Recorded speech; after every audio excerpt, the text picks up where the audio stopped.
It's better if you kill me, but I cannot lie. Russia stands on the threshold of a catastrophe. If you don't tighten the bolts, the airplane will crumble in midair. Welcome to The Rest is Classified. I'm David McCloskey. I'm Gordon Carrera. And that, of course, is Yevgeny Prigozhin. And we are now wrapping up our six-part series, our deep dive into the life and times and joys of Yevgeny Prigozhin. And in this very last chapter, we're going to see how Prigozhin, when we left him last time, his star was sort of on the rise in Ukraine. He's become critical to the war effort. He's building his image and brand back home, and I think aspiring to a role in Russian political life and in Putin's inner circle that he feels is his due. And he's going to run into some resistance to that, isn't he, in this final chapter in his life? Yeah, the tension's going to be between Wagner, Prigozhin, and the regular Russian military leadership, which is going to see effectively Putin's inner circle going to war with itself as well as in Ukraine. And the spark for this is going to be a series of really heavy battles involving Wagner mercenary forces in Ukraine. Wagner's involved in the east, Soledar, January 2023, a salt mining town. Prigozhin poses there with soldiers and tries to take credit for victory, one of the few that Russia's had, so it's a big deal. And he's saying, I did it. But the Russian Ministry of Defense at first doesn't mention Wagner at all. Prigozhin's furious. His narrative is, my boys are doing the fighting and dying, and they're being abandoned by the top brass in the military. Taking on maybe what sounds a little bit less like the role of the aloof businessman and more of a father figure. I think father figure is stretching it. It's more the voice of the ordinary person and the ordinary Russian soldier against the elite who are resentful. The battle, as we said, is with Sergei Shoigu, the old friend of Putin.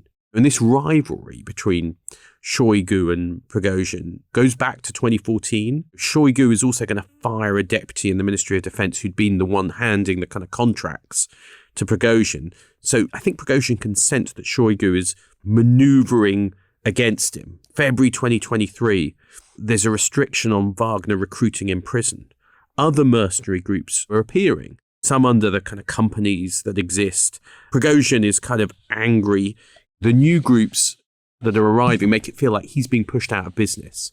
And these are rival mercenary groups, but more under the control of the Ministry of Defense than his group. Surovikin, General Armageddon, the honorary member of Wagner, gets removed as overall commander of forces in Ukraine in January of 2023. And Gerasimov, the kind of head of the overall military, takes personal charge. So kind of Prigozhin can see the pushback. He's trying to kind of use his media machine in turn, picturing himself on the front line, complaining that they're doing all the fighting. He's using the war correspondents, courting them, directing his anger, not just against the top brass, but a kind of corrupt elite, is the way he puts it. Interestingly enough, a lot of the focus is on kids. Prigozhin has made a big deal of saying the kids of ministers are off partying. They're living it up while ordinary Russian boys are dying. Then a video of Prigozhin's own children turns up, singing on holiday and his daughter in Dubai and places like that. So I'm shocked that he's not genuine on social media. Yeah, so exactly. It's like revealed the reality does not match the myth. But so the kind of PR battle is growing. And also there's kind of smears against him. One of the interesting smears that comes out, which gets spread quite widely, is that he'd been sexually abused in prison by other inmates.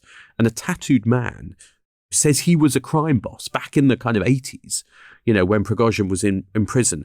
And Prigozhin had been what's known as a rooster and performed various intimate acts. Won't get into the detail back in the day. Now, no idea if it's true, not much sign necessarily it was true, but it's a kind of sign that the dark arts and the smear campaigns, are being turned against Prigozhin himself. And so, I guess a year after the war in Ukraine has started, he's lost important patrons inside the war effort. General Armageddon's gone. The bureaucratic conflict with Shoigu at the Ministry of Defense is heating up. There's sparring over contracts and Prigozhin is losing. Shoigu is trying to create alternatives, mercenary alternatives to Wagner. Yeah. And there is a PR campaign that's been unleashed to discredit him. So if you're Prigozhin, you're thinking, I've provided all of these services. Yeah. to the Russian state. And this is the thanks I get. Yeah, that's the way he thinks. What he doesn't see is a logical person will go, maybe I need to kind of negotiate, think about my position. But he's come from the prison courtyard culture where you never back down, you always escalate, you always show strength. And that's what he's going to do. And this is all going to kind of come to a head over another really significant battle over a place called Bakhmut. From the winter of 2022, becomes probably one of the most brutal, long-running battles of the Ukraine war. The Russians trying to take this back from the Ukrainians. Both sides are going to throw everything at this battle, and it becomes an absolutely brutal meat grinder in the mud from late 2022. The Russians are just throwing these kind of meat waves that we talked about last time of people to take sometimes just 100 meters of land a day for very heavy losses. And the Wagner group are being used on the front line, and they're going to be the ones taking the heavy casualties. You've written about this, didn't you? Yeah, I wrote about some of these meat waves because I interviewed some of the Ukrainian commanders, and they just couldn't believe the way that Russians use their troops. And this is one of the kind of great imbalances between Russia and Ukraine, is the Russian side just has a kind of casualness about the loss of life and about throwing troops to die, whereas the Ukrainians have got some of their best troops there, and when they die, it's a kind of tragedy, whereas the Russians are just throwing Wagner and prisoners at them. And it's one of the kind of challenges for Ukraine, is kind of how you deal with that. And by, I think, February 2023, the US reckon that Wagner have about 30,000 wounded or killed, mainly in Bakhmut. And the stories are just kind of, grim, and people who flee get executed. And it becomes interesting here, because one theory is that the Russian military is deliberately trying to weaken Prigozhin and derail Wagner by letting as many of his men fight and die there as possible, which actually does seem kind of plausible. If you're the Russian Ministry of Defense and you don't like this guy who's on the rise, you just go, we're going to kind of wear him down. Yeah. Some of the kind of maneuverings around here are really interesting and odd. So there's a US intelligence report which gets leaked, something called the Discord leaks, which claims that in January 2023, Prigozhin tries to negotiate with the Ukrainians through a back channel secretly, and says to the Ukrainians, if they withdraw from Bakhmut and lets Wagner take Bakhmut, he would give Ukraine information on Russian troop positions so they could attack them. Now, if that's true, it's nuts, isn't it? But is it in the big if true category? It is, Do you buy it? I don't know. I mean, it could be that Prigozhin was kind of lying to you could imagine him telling that to the Ukrainians, just let me take that Bakhmut. And having no intent of following through. But he wants the victory of taking Bakhmut because he knows how much is riding on it. So he might be kind of lying about it rather than really planning to do it.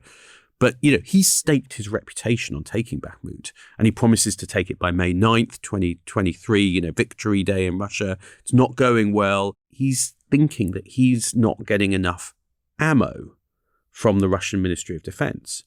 Now, it may be that they're restricting ammo. It may be that they've not got enough ammo. It may be he's looking for an excuse for why he's not winning. But this is where the whole thing starts to unravel and go out of control. 5th of May, there's a video of Prigozhin standing by corpses of his own men.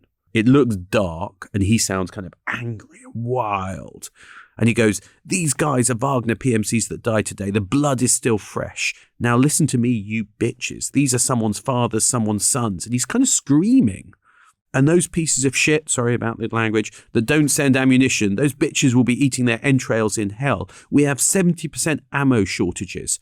And this is the famous line. Shoigu, Gerasimov, where is the fucking ammunition?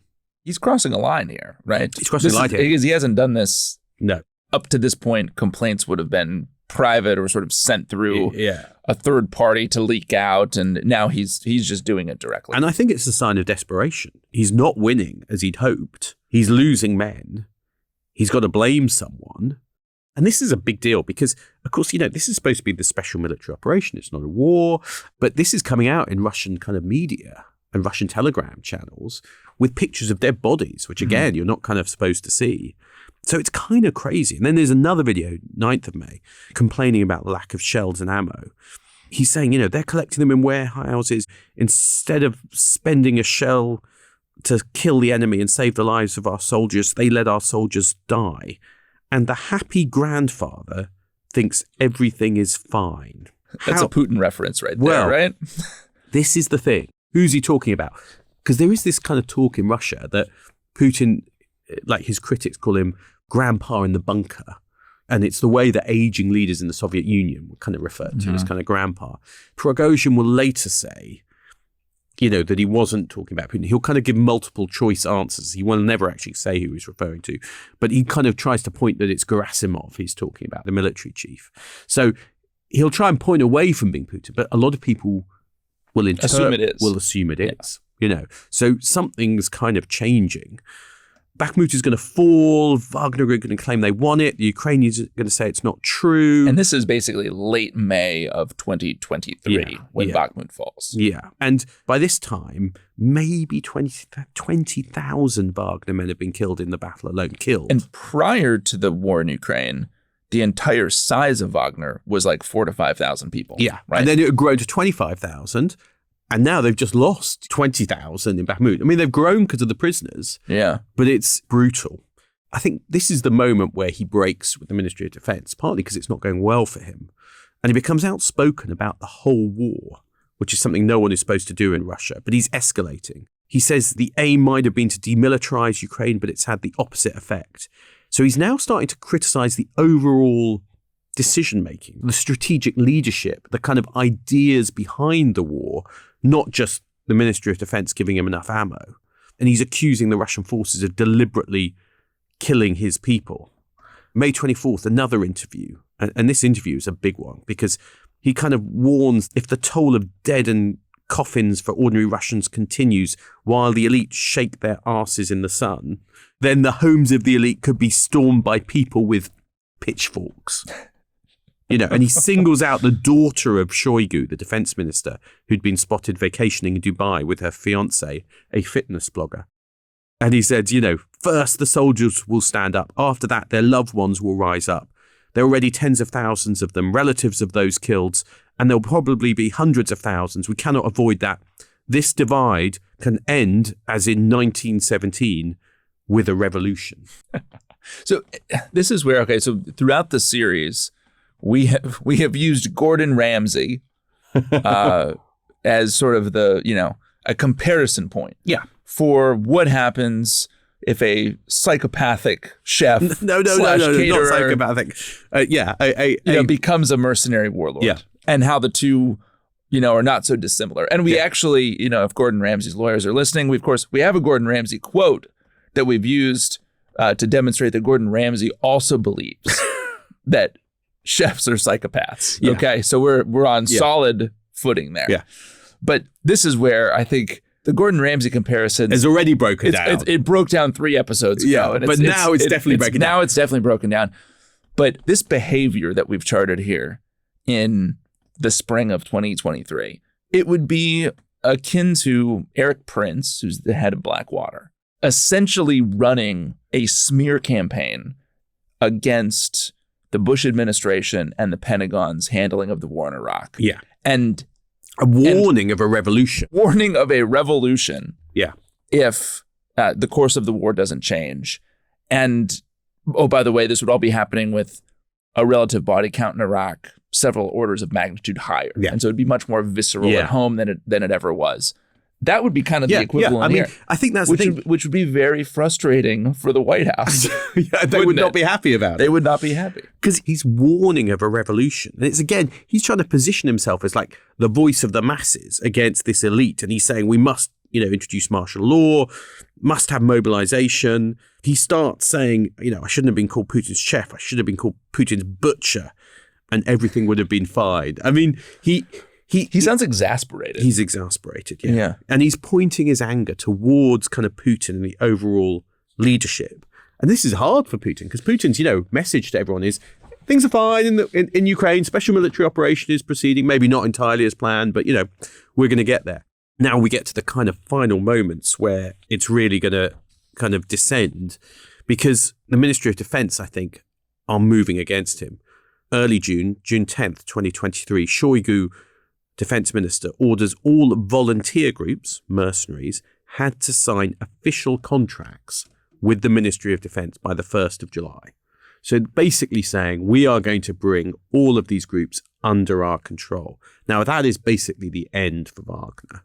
And I think it's also starting to get clearer that Putin is going to have to choose in this increasingly kind of visceral, visible battle between Shoigu and Prigozhin.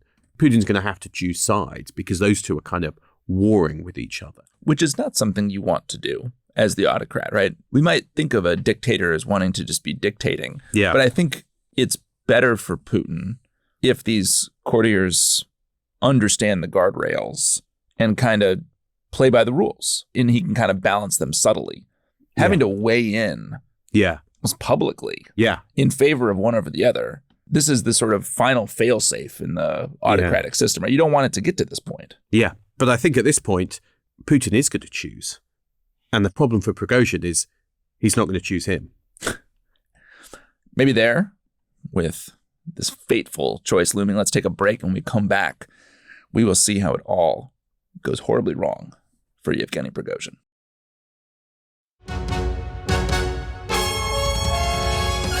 Well, welcome back. It is Friday, the 23rd of June, 2023. I'm sure it was a lovely day. And Wagner forces are moving from Ukraine back into Russia. Which is not what you're supposed to do. It's the wrong direction. It's the wrong direction. They're supposed to be going to fight in Ukraine. But this is the moment where Prigozhin realizes he is being locked out. His overall plan of, I'm going to force my way into the inner circle. I'm going to kind of get Putin to kind of get rid of Shoigu. He's overplayed his hand. But what he's going to do is he's going to double down. He's not going to back down. As always, which is the Prigozhin style. Now, he's going to claim his camp was attacked by the Russians, by missiles, and some of his fighters killed. Now, it looks like that was a kind of staged attack or faked, a kind of pretext. One of the interesting things, I think, is that the FSB, Russia's security service, don't seem to spot what's going on, which I think partly suggests that this is quite an impulsive move. It's not a There kind wasn't of a lot plan. of advance warning No, here. there's not a lot of advance Which also planning. would be classic Prigozhin. Yeah. Impulsive. Yeah. And I think one of the problems, because the FSB, as the KGB in its time, spent a lot of time actually spying on its own military precisely to prevent coups and mutinies. But in this case, they don't seem to have had the kind of intelligence within Wagner because it's a mercenary group outside of their control. Which is even more astounding because one of the larger and most important units or departments inside the FSB is the kind of military counterintelligence, right? I mean, to keep tabs on the people with weapons. Yeah. Right. And they failed. And they failed here. And Prigozhin issues a video which is kind of off the rails now. He says the whole justification for the special military operation, the war in Ukraine, is a lie. He says the idea that the people in the Donbass, the east of Ukraine, were suffering genocide at the hands of Ukraine and that Russia had to intervene to protect them from an imminent threat wasn't true. What was the war for, he says? It was needed so that Shoigu could receive a hero star. The oligarchic clan that rules Russia needed the war. Now, this is wild stuff, isn't it? Because he's undermining the whole basis for this war. And I guess he's got 25,000 men that in That's theory what he says, could march to Moscow to make a point, let's say. It's thought they've got about 25,000 men then. I mean, that's probably a bit of an exaggeration. So he says, the evil carried out by the country's military leadership must be stopped. And so he says, he's going to restore justice in the military. And after that, justice for all of Russia. It's a march for justice, David. Well, I mean, who wouldn't join a march for justice? On Moscow, led by a bunch of ex-convicts. Yeah, but he's portraying. I love and the phrase. Cannibals marching back to Moscow He's to trying claim to make it justice. sound like Martin Luther King or something. Like we're on a civil rights march. When in fact it's as you said, it's prisoners and cannibals and Dmitry Utkin with his SS tattoos. It feels like he is improvising. Yeah, and that there's not a plan. Yeah, this is why I don't think we should think about it as a coup attempt. Yeah, I think that's right. I think it's part of a negotiation Yeah, it's a mutiny. It's maybe it's a mutiny. Mutiny is a better word. But mutiny as a negotiating tactic. Yes. We will depart the front. Yeah. And march to Moscow to demonstrate that you need us. Yeah. And in the hopes of getting to a better outcome with the Ministry of Defense, right? And Shoigu. Yeah.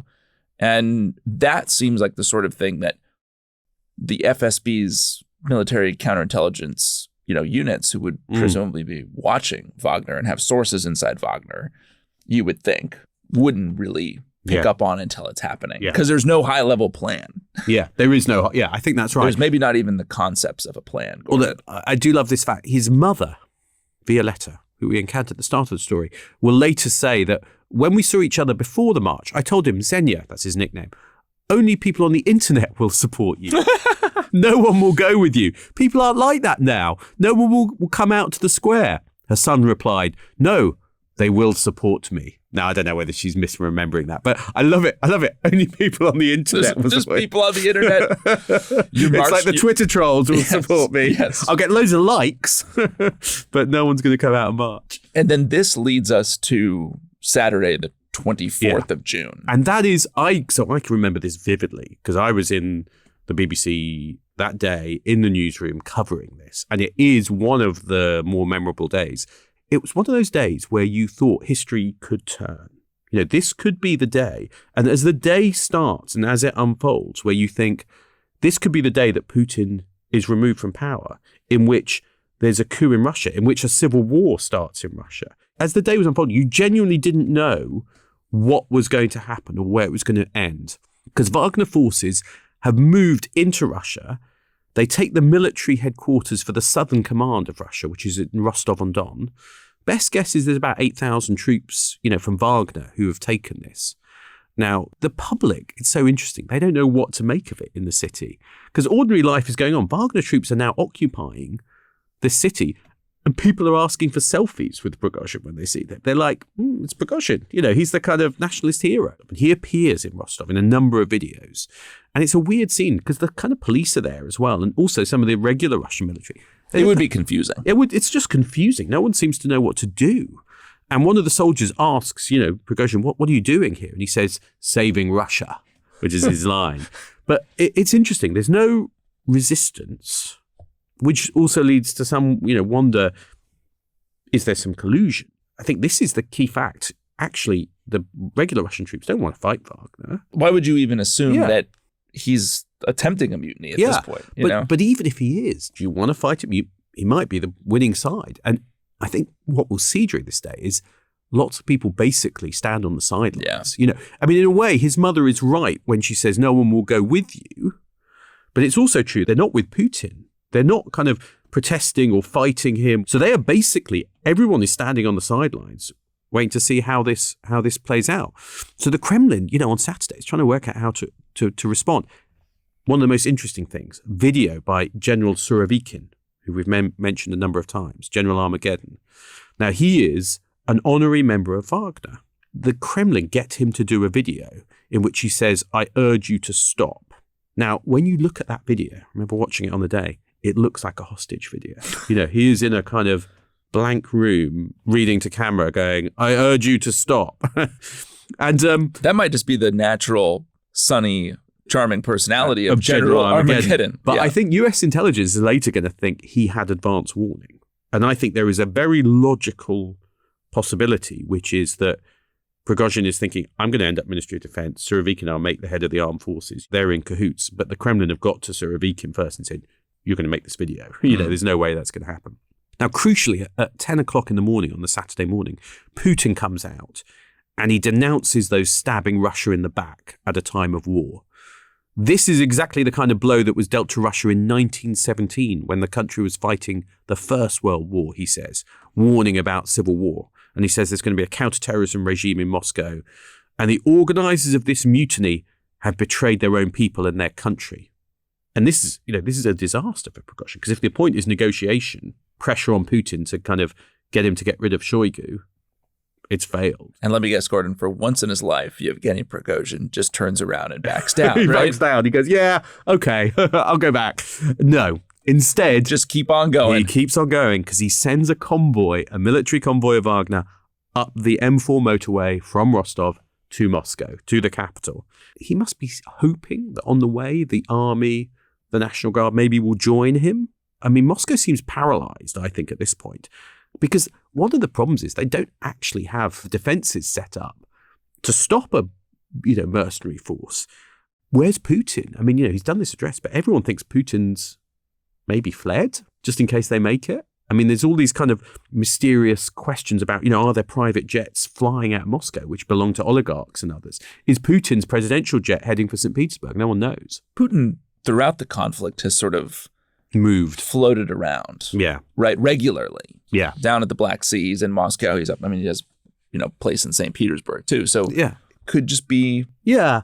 It's funny. Part of doing business. He often has these identical looking offices. So he can be filmed in an office in Sochi or wherever else, and you won't know where he is. You'll think he's in the Kremlin, so he can move around because his Zoom background is the same. His Zoom background is the same. So the convoy is making its way up. There's some half-hearted roadblocks. No actual resistance. Gets to 200 miles from Moscow. It's only a couple of hours away now. We should say Prigozhin is not in the conflict. Yeah, right. I originally thought he was. He stays in Rostov. He stays in Rostov. So he's basically, guys, you go on ahead. You go on ahead. The Russian Air Force flies over, and the Wagner team are actually going to shoot down. They've got kind of mobile air defense. At least one, maybe 3 helicopters and a command aircraft during this. I mean, that's a big deal because Wagner mercenaries are killing Russian military. Yeah. This is the moment where you go civil war. My interpretation of, I guess, fence sitting that we're seeing on the part of a lot of Russian military security services elites are kind of just everyone's looking and watching and waiting to see how it goes down. You could kind of look at it through multiple lenses. I mean, one is this actually show some of the strength of the system that Putin has built, that no one actually joins Prigozhin? Yeah. And they just kind of sit back? I'm not sure if I don't think I'd see that if I was Putin. I'd be like... Or does it reflect maybe some of... I mean, because obviously in an autocratic system like this, there's not a lot of incentive to act, to go do things, right? I mean, Prigozhin's a little different from a lot of these other kind of Russian elites, right? In that way, because he's very entrepreneurial. He goes out and does stuff. You kind of get the sense that... They're hedging. They're hedging, for sure. And that it feels like a double-edged sword to me because it's helpful to Putin here in that nobody quite knows what's going on. So they don't, they're not joining. They're not joining. And yet it's stripped out all of the incentive to go out and actually just take him down. Yeah. Everyone wants to see how it plays out. Yeah. So he gets close. Far into the and I mean, country. the world's holding its breath because this is a nuclear armed country which could descend into civil war. In the White House Situation Room, they're watching it, but they can't do anything. I remember people asking, Putin is bad, but Prigozhin and his nationalist friends, could this actually be worse for Ukraine, for Europe and the world? But the key thing, I guess, is Prigozhin doesn't want to fight. There's some talk that maybe he thinks he's going to take the Ministry of Defense in Moscow and remove Shoigu and, take over.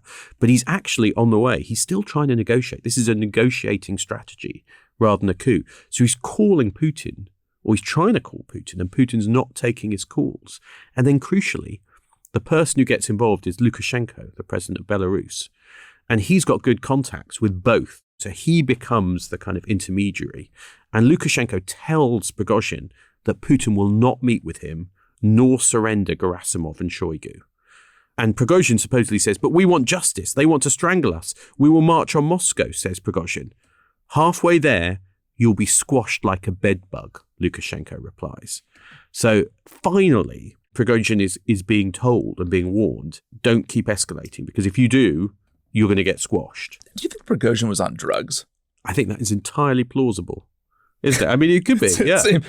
This seems like a drug-addled fever dream that he's in the middle of. No, I think that's and that entirely he's going to afterward, he's going to sober up and going to regret some of these things. So finally, I mean, I guess Lukashenko will talk Prigozhin down after a few of these calls and barter agreement. I think Prigozhin knows he actually, at this point, he can't win. So early evening, Prigozhin halts the convoy, effectively gives up. Prigozhin, pictured in a black SUV in Rostov, where, as you said, he's been all the time, driven away. And very suddenly, it's over. It's over. I just remember it so vividly that for hours you thought Putin's going to fall. There's going to be a kind of civil war violence in Moscow. And then suddenly it's literally over.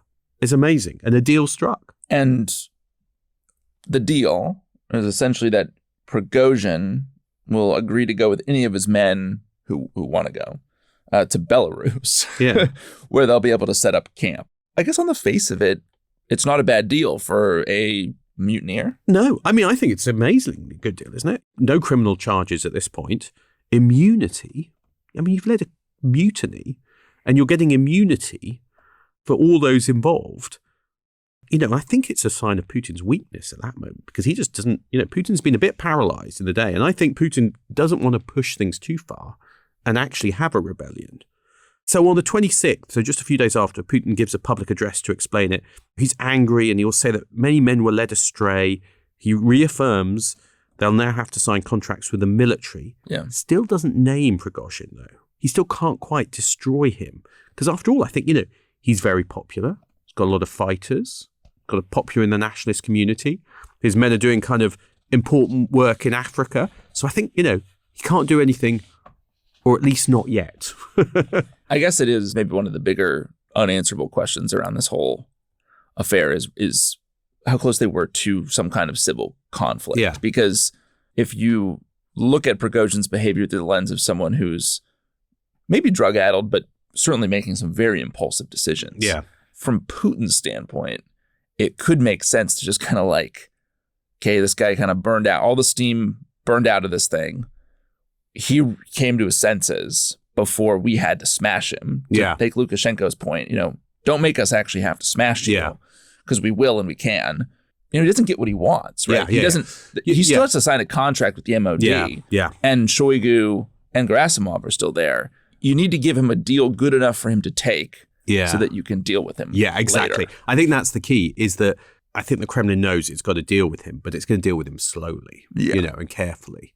Because I think Prigozhin has to hand back to the MOD some of his tanks and artillery, some of his men transfer. I think he knows it's over for him in Ukraine, but he's maybe still hoping he can do the whole Wagner thing around the world because he's still got this base in Belarus.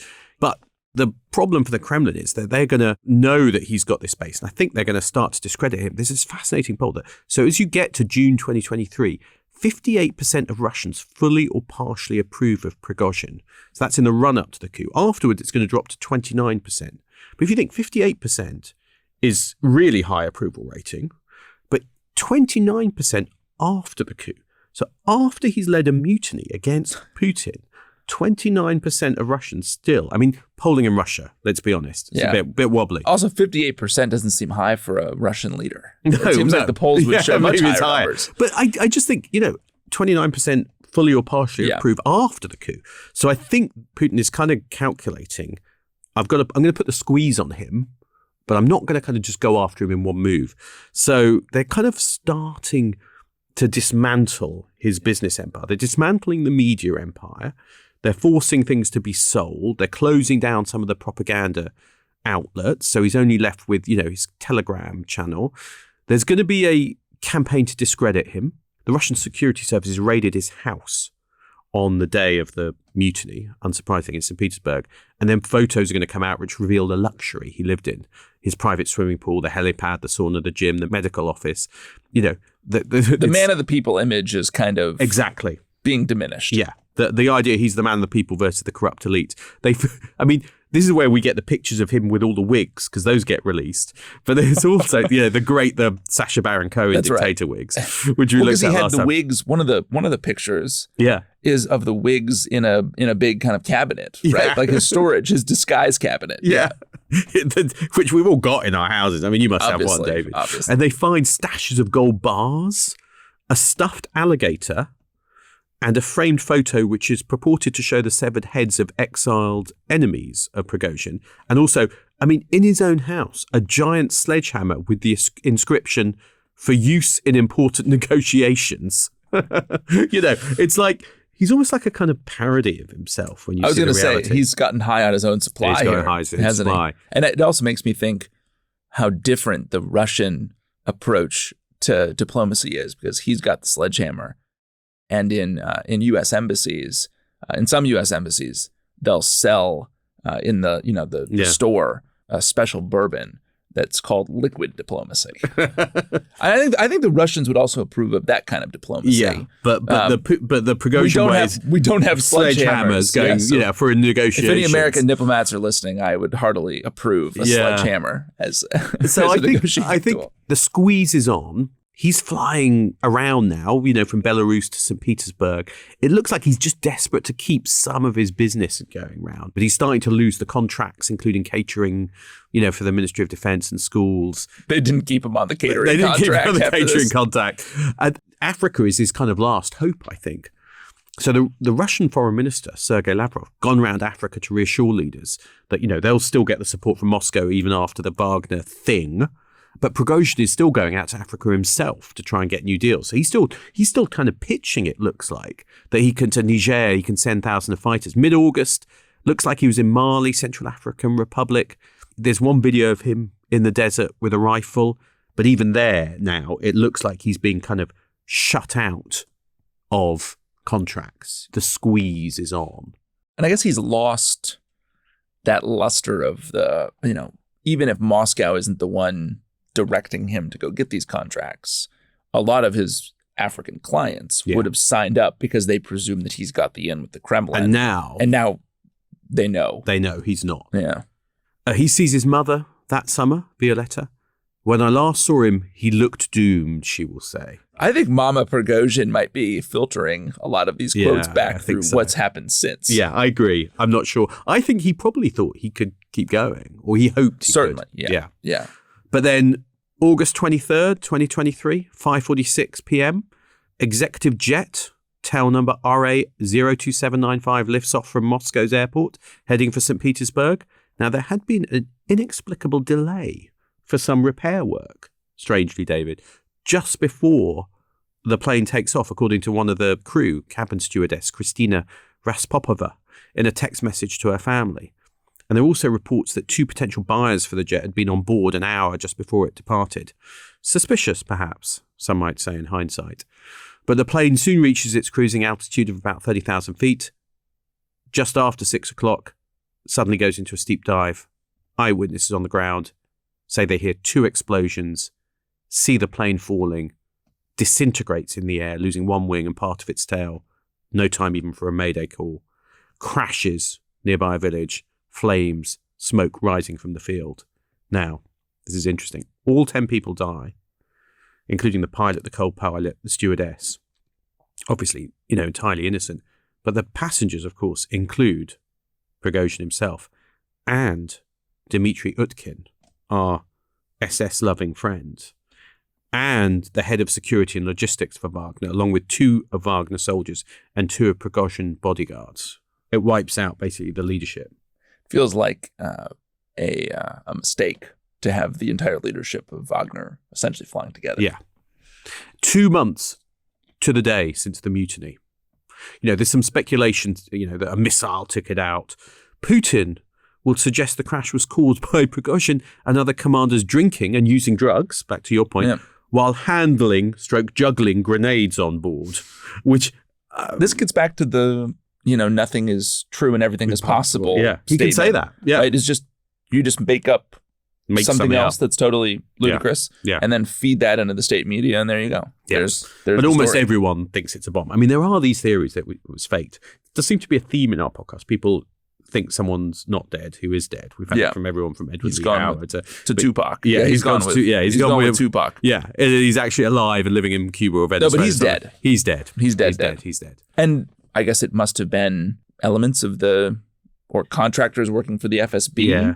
FSB, GRU? GRU. I'd guess GRU sabotage squad. I mean, but on the orders of Putin. I think no doubt about that. That would have to be a Putin thing. I mean, they gave it a bit of time, a little bit of 2-month delay, as we said, to kind of bit of time, bit of space, not make it too obvious, deal with Africa, make sure you've got mercenary groups ready to take over, wind things up.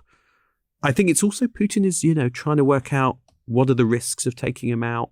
How's it going to play out? And I think the problem as well is Prigozhin has still not learnt his lesson. He's not gone quietly. He's still trying to kind of do stuff. He's still got a bit of popularity. And I think the risk is, he could have become the kind of rallying cry again for a kind of nationalist opposition. So I think leaving him around is risky for Putin. Yeah. It's got a risk. You have to send a message to others who might in the future consider a similar path, right? Exactly. That it will be dealt with very directly. There has to be a price. And it's also possible that the delay of a couple months was that, there's probably some attempt inside the Kremlin or the GRU or the FSB to get a sense of how much support he has inside the military, where support or sort of, potential aid may have come during the mutiny. But do you also wait a couple months to get all of these people together in one place? Yeah. I think there's a moment of opportunity. There's a moment of opportunity. They're all on the plane. It also says something, I think, about the nature of Putin's payback. And Bill Burns, former CIA director, actual friend of the pod, unlike many of the people we reference as friends of the pod, he's a great friend of the show and was with us for a few episodes for our Declassified Club members. He's referred to Putin as a great apostle of payback. Yeah. And it's so true. And I think the theatrics are important as well, because Prigozhin has been traveling inside Russia in this couple month period. He could have been arrested. Yeah. He could have been detained. Other members of his entourage could have been arrested or detained. There wasn't really any need, was there, to kill innocent flight attendants and civilians, and to do it in this, it's performance big way, right? He could have been quietly murdered. Yeah. At one of his properties. He could have been killed in Belarus quite easily, but they chose a very public demonstration of how enemies of Putin and the state are dealt with. I think that's absolutely right. Putin on his death praises him as a talented person who made mistakes, as if launching a coup or a mutiny was like, a mistake, like a poor post on social media, like they made the odd mistake. I agree with Putin's assessment, though, don't you? Talented person who made mistakes. Yes. Yeah, I mean, this is, and Putin will say, I knew Prigozhin for a long time, since the early 90s. He was a man with a difficult fate. He made serious mistakes in his life, and he achieved the results he needed both for himself and when I asked him about it for the common cause, as in these last months. He was a talented person, a talented businessman. He worked not only in our country, but also abroad in Africa. It's interesting because they also don't want him to become a martyr, because makeshift memorials are going to start to go up, in cities on his death, candles, things saying hero of Russia. The fear is he's going to be a cult. So Wagner is going to get dismantled. Wagner operations in Africa are going to be taken over by a new Africa Corps, slightly unfortunate name, under the military control of the GRU. Shoigu survives only for the moment, actually. Shoigu gets moved on from being defense minister, but for the moment he's safe. And Prigozhin himself, buried in St. Petersburg a few days after the crash, the city where he grew up, where he started, not far from the restaurants where he first met Putin, but it's a private funeral, not much ceremony. They try and keep the location quiet. They even seem to kind of do some distractions so people, think it's somewhere else, and some of the journalists go off to a different site. Closed casket. It's a closed casket, yeah, and very private, in order to prevent that kind of cult of Prigozhin from emerging. And after that, Prigozhin's name is never mentioned in public again. What do we make of this psychotic caterer turned mercenary warlord? I mean, it must. Wild, this whole adventure, I think, does show some of the cracks in the Russian system. Yeah. Under the strain of the war, doesn't it? So. I mean, it reminds me there's, a little bit of a mirror of what the Syrians had to do in the civil war, where you essentially had to turn to militias to make up for real weaknesses in your military. These kind of conflicts show kind of the weaknesses of societies, don't they? And Russia needed to turn to mercenaries.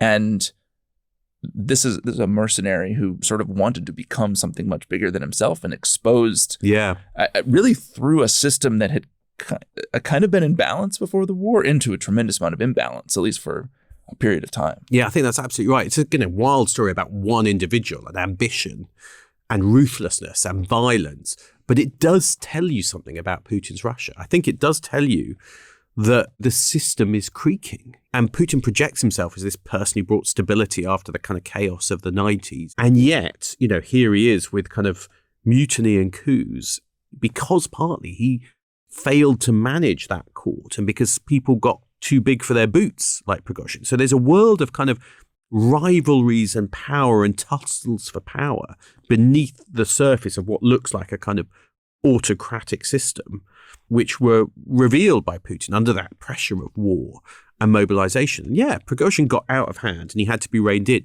But I think he did reveal something. You know, Prigozhin is a kind of, he's no everyman. He's not the ordinary man of the street. He has some man of the people vibes, but he does have some man of the people vibes. You know, he's got the kind of prison background. But I think what he showed was that there was a part of the Russian population who are angry and who feel like they've been screwed over by the elite, who feel angry, for instance, at the way the war's been run, who are angry over corruption by the elite. You know, he kind of hit on something which is real and visceral. It's a Russian nationalism, but also a kind of anti-elite feeling. It's a hatred of the corruption. Now, of course, he was part of the corrupt elite, maybe not the inner circle, but he was part of that too. But I think he became the voice of something quite interesting, which also exposed how kind of remote and fragile the Putin court is, because it's full of kind of rich, corrupt people who are kind of distanced from the population. And I think, you know, that is showing something about Russia, which is important and potentially dangerous and unstable, I think. Finding the right words to describe the system is a challenge, because it certainly looks stable. This mutiny aside, I mean, when you look at the Putin system from the outside, there are a lot of things. We could put together a whole list of factors that make it seem stable. Putin controls the security services. There's, you know, sort of multiple kind of Praetorian units that he can use for his own personal security. He seems to have control over the military, right? I mean, there's all these different kind of elements in an autocracy that you kind of go down the list and it's like a check, right? I think what this episode shows with Prigozhin is that there's an inherent brittleness in these autocratic systems where they're stable until they're not. Yeah, I think that's absolutely and then a little bit of imbalance in your elites creates a lot of pressure on the system, because the whole thing has been set up in this kind of hub and spoke model. Putin's right at the middle and everyone else kind of doesn't know what the others are up to. And Putin is balancing all of them against each other. In a normal system, you might have expected the military to act, to just stop this right away. And instead they hedged. Yeah. And so if you're Putin, I mean, that's kind of the way the system is supposed to work. But when that brittleness is exposed, there's this moment where an enterprising, you know, psychopath like Yevgeny Prigozhin can potentially do incredible damage. Yeah, it shows kind of Putin is a kind of detached figure in a sense, not the master strategist, not all powerful, but weak, requiring kind of ruthlessness sometimes to just be able to hold this together against the threats that lie out there. So yeah, I do think it really does tell you something about the nature of the, I think you're absolutely right. These states look stable until suddenly they're not. Putin will know that a lot of people hedged, you know, on that day, on that Saturday, that the military and everyone didn't come to his aid. He knows that. And I think he is fundamentally a weaker figure than we give him credit for. And I think it also shows, be careful about mercenary groups and, you know, giving mercenary groups lots of power. The Russian state's privatized all these things and created alternative power centers. And if you create a private power center in the form of mercenary warlords, be careful, because it might come back to bite you. See, I agree that Putin would understand that there was a lot of hedging. I also think that that's kind of what the system is designed to do, and that you don't necessarily want, you know, your sort of mid-level military officers, your colonels and whatnot, to be acting without orders, direct orders from the top. I mean, it can cut both ways, but I kind of think to some degree, I mean, this is definitely the most significant elite challenge to Putin since he took power, and he survived it. The system survived it. He managed through it. Prigozhin's dead, and Wagner and his empire has sort of been cut up and parceled out. And Prigozhin is never mentioned again. And Prigozhin is never mentioned again. I think that's maybe a good place to leave it. Just a reminder, we've got a special series on the Declassified Club, which you can join at therestisclassified.com, where you can hear us look at the kind of emergence of Putin as a KGB officer and a lot of the kind of roots of this story in terms of St. Petersburg and Leningrad under the Soviet Union and then transitioning into Russia. That series is there for club members. That's right. We've done the perpetrator in Prigozhin, now the victim. Putin the exploration victim. Of the no one's ever called victim. Him that. That's right. But thanks for listening. We hope you enjoyed it, and we'll see you next time. We'll see you next time.